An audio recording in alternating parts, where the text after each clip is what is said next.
everyone, I'm John Lynn, the founder and chief editor at Healthcare IT Today. We're excited to bring you another in our series of interviews with top leaders in health IT. We're here at the HFMA Annual Conference, and we have three incredible guests. We have Jeff Becker. He's Vice President of Portfolio Marketing at FinThrive. Then Kim Waters. She's Principal Advisory Services at CereCore. And Mike Vigo. He is the Chief Revenue Officer at UC San Diego Health. Welcome.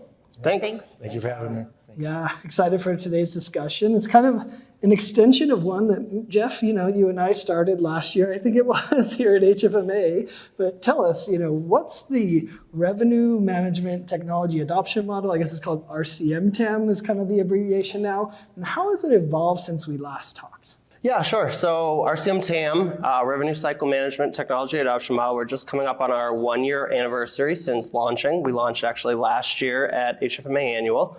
And so it's been a busy year. We started with a data set of about 30,000 unique data points on revenue cycle, technology utilization, and resulting financial performance. We've since brought that out to many additional organizations. So essentially what Revenue Cycle Management Technology Adoption Model does, or RCM TAM, is it allows any organization to come use the model to benchmark their current technology tech stack for rev cycle and then correlate that to financial performance so that they can calibrate if the technology that they have in place today is delivering the results that it should be delivering. And then also it helps them starts to quantify the business case for modernization within rev cycle. So we've worked with a number of health systems to bring this model out into production and start actually driving implementation of new technologies and optimization of technologies that are in place today. Another kind of big piece that was added throughout the years that we partnered with HFMA itself to amplify the opportunity to leverage RCM TAM. It's a free benchmarking framework, so that lives on HFMA's website now. There's an HFMA community space where people that are interested can go and learn more. So it's been a busy year. We're excited about what we've got in store for the rest of 2024 and 2025, but so far we're off to the racetracks. That's awesome. I think the other interesting part about RCM TAM is you just announced a partnership with CereCore, which, why is CereCore and FinThrive together? I think that's what everyone will be asking as they watch this video. Maybe, Jeff, you could start and then Kim chime in. Tell us about this strategic partnership between FinThrive and CereCore. Yeah, so I think from FinThrive's standpoint, we see RCM TAM as an open-sourced, vendor-agnostic model for helping health system financial leaders plan their path forward. It's consensus-driven. It's based on the perspectives of revenue cycle leaders. And so we want any organization to use that to improve the overall financial viability of our health systems. And so CereCore was very well aligned with that mission. They were interested in using it. They're also aligned with bringing that to market for free and taking the insights that are derived from a benchmarking study like that and then really staying with the customer and helping them execute on that modernization roadmap. So we thought that was a really compelling, nice collaboration that we could bring to the market together. Nice. Kim, what's your perspective? Yeah, we were very aligned culturally, I think, as well. Got to watch you guys go into action during, big crisis mode, right? And what you do for the community and how we serve clients together. So very aligned in how we approach clients, but also to Jeff's point, like how we work with clients to optimize their solutions. So select, implement, and optimize solutions. We can take a holistic approach. RCM TAM gives us a great benchmark and framework to do that. And hopefully we can help get that out to the market faster and gain adoption. Nice.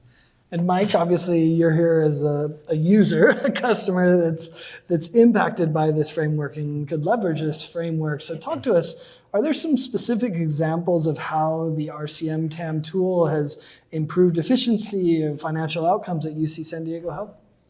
There were two big areas that immediately were impacted by using the RCM TAM tool. Our point of service, upfront, our patient access team. I think we thought we were a little bit further ahead and doing better than we were. And to be clear, we were doing good, but I think UC San Diego has a gist of A- is not good enough. We always want to do better, something that we share as a leadership group and a management team. So we saw some opportunities of point of service and patient access initiatives up front, which I think brought reality to our perception, and there was a little bit of a gap there. So the tool was invaluable in showing that. The other part was just some simple AR management, things that, as crazy as healthcare can be, and payer issues, denials, staffing, everything we've been going through with COVID coming back down. We really needed to level set, make sure we had our infrastructure in place, and the tool allowed us to see where those opportunities were, how we could better manage our AR and some of the pockets we could attack more strategically. So the tool was instrumental, especially because I was joining UC San Diego and I was trying to level set and understand where we were at. So the tool brought a lot of benefit to our bottom line, but also helped bring us together in terms of what we thought our teams were doing and how we ended up actually performing. And the tool brought that visibility so we could get even better. Interesting. Is that how you're approaching it, Kim, is kind of using it as a tool to level set or benchmark them against the industry? And what other benefits are you seeing from RCM TAM? Yeah, I think oftentimes people are like, "Oh, we're fine, right? We're doing fine. We're doing great. We're on top of that." But it's an objective analysis, right? Somebody, not just third party, but again, being benchmarked against your peers. So how can we really make sure that you are fine, right? And not just fine, to your point, but better than fine.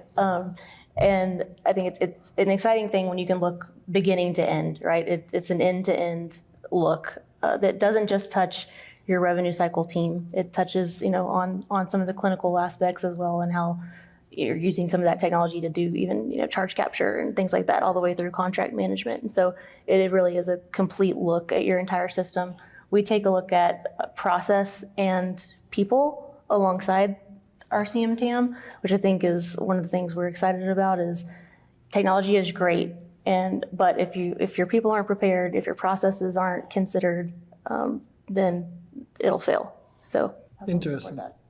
Yeah, and Jeff, it seems like this tool could also be used not only to see places you could improve, but places you're doing really well. I mean, is that what you're seeing as well when you work with people? Yeah, it is. And I think that, to Mike's point earlier, some of the non-obvious value that comes from running an RCM TAM is you get to identify the areas you're doing well. You get to identify the areas where there are gaps in your technology infrastructure, but that creates alignment across your full team. You really you all sit down together for your readout. So all of the departmental leaders are there, and they really starts to have more of an appreciation for the operational environment of their peers, what they're working against, what they are operating without. And so it does create a sense of camaraderie and team alignment around shared goals. Interesting. So Mike, as you're going through this tool, you're identifying some areas of weaknesses, right? Which I think is probably good because it creates this alignment.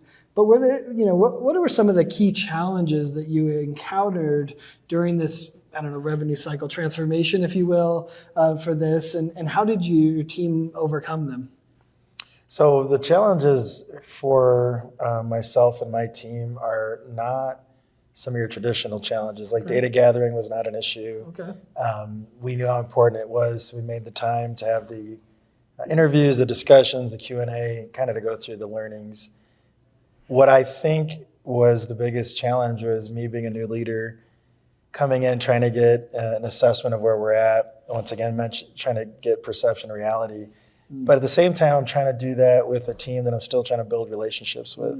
And I don't want to put them in the defensive because I want them to be engaged, right? And so we were building our relationships as a leadership team, which is great. And this tool, what I was worried on and the challenge of it was trying to get them to come in and be open-minded, really tell me what's going on, really give upfront realistic answers to what's happening.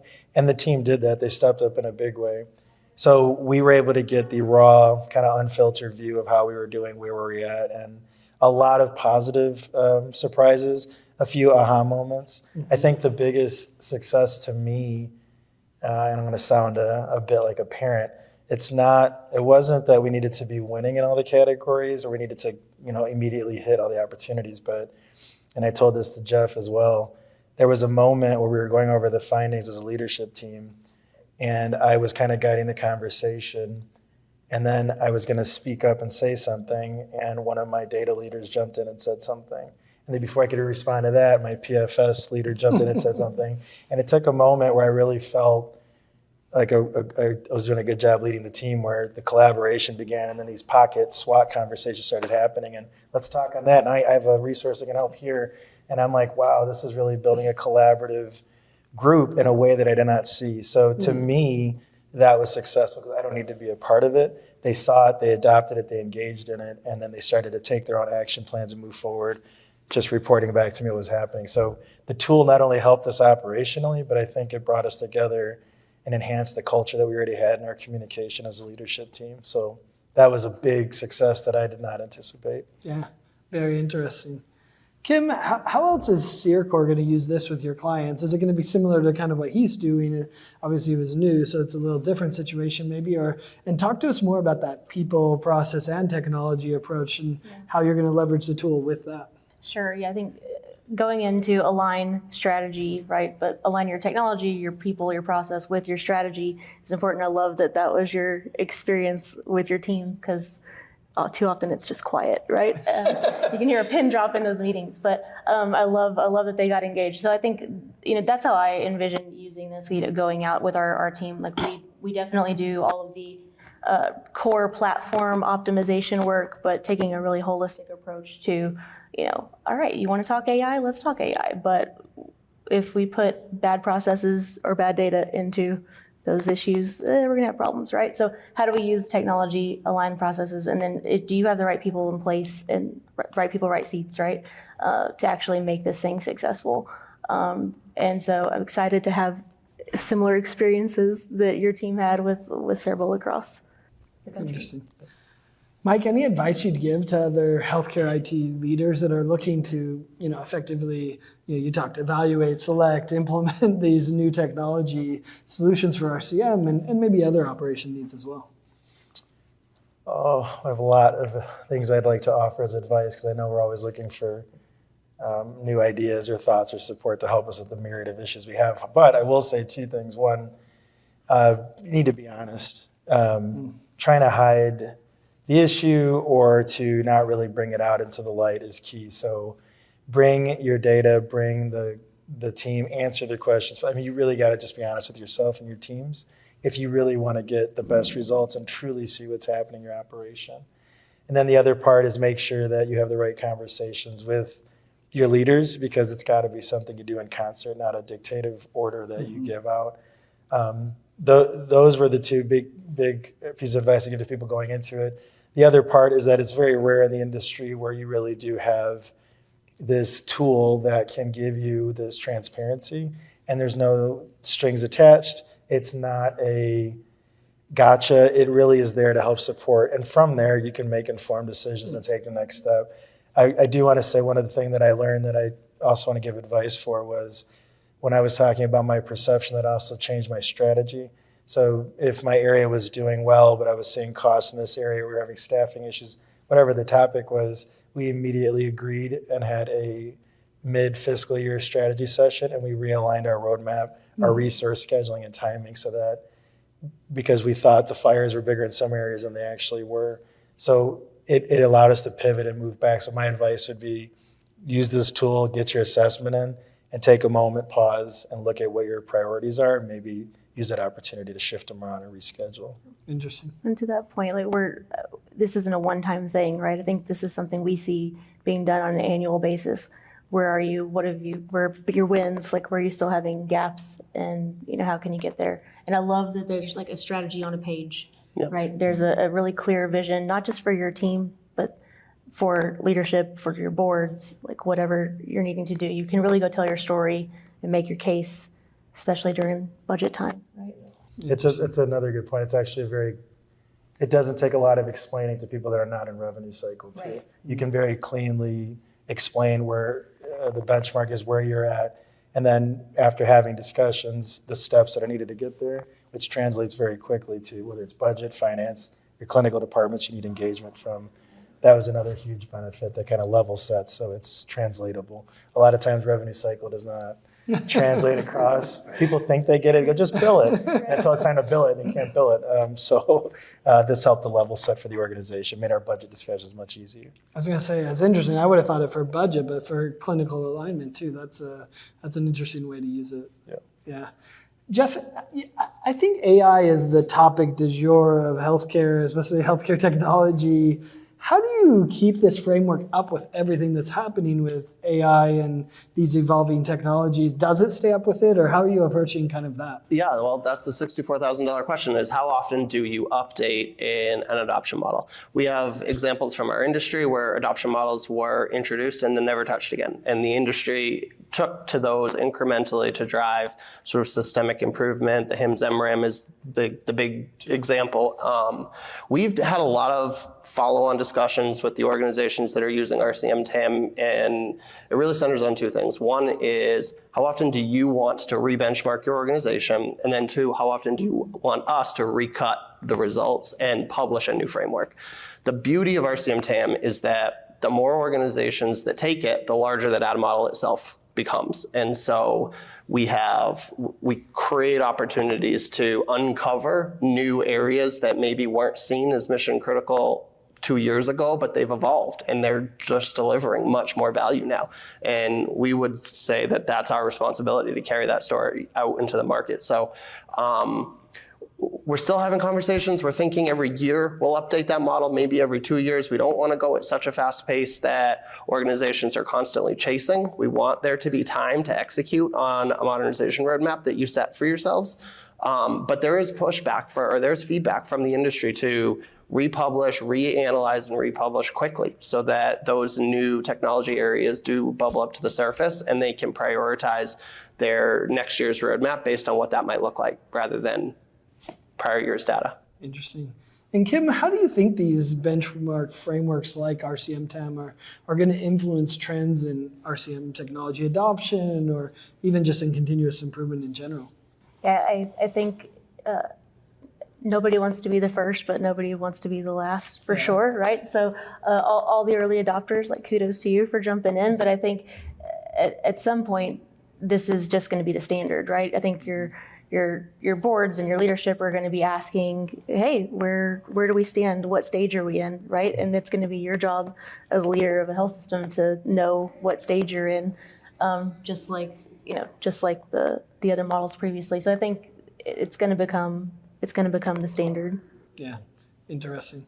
Jeff, as we close out, where do you see this going? What's next for it? How do you see the framework evolving?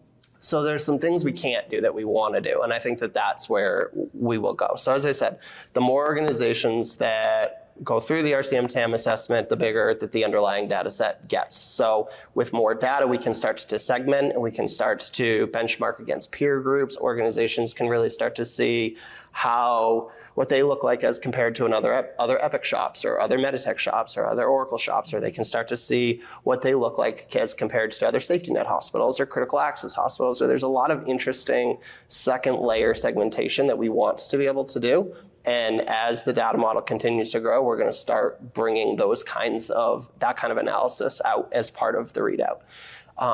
The other areas that I think are interesting, today we benchmark your technology utilization and your financial performance. We map that back to the processes. So we do have some level of process mapping, but we're silent on outsourcing spend and staffing and what impact technology investment is having on your overall staffing investments. And so we'd love to start pushing a little bit further into understanding the variation between high technology users and low technology users and what the overall staffing levels are and outsourcing expenses are for those different models.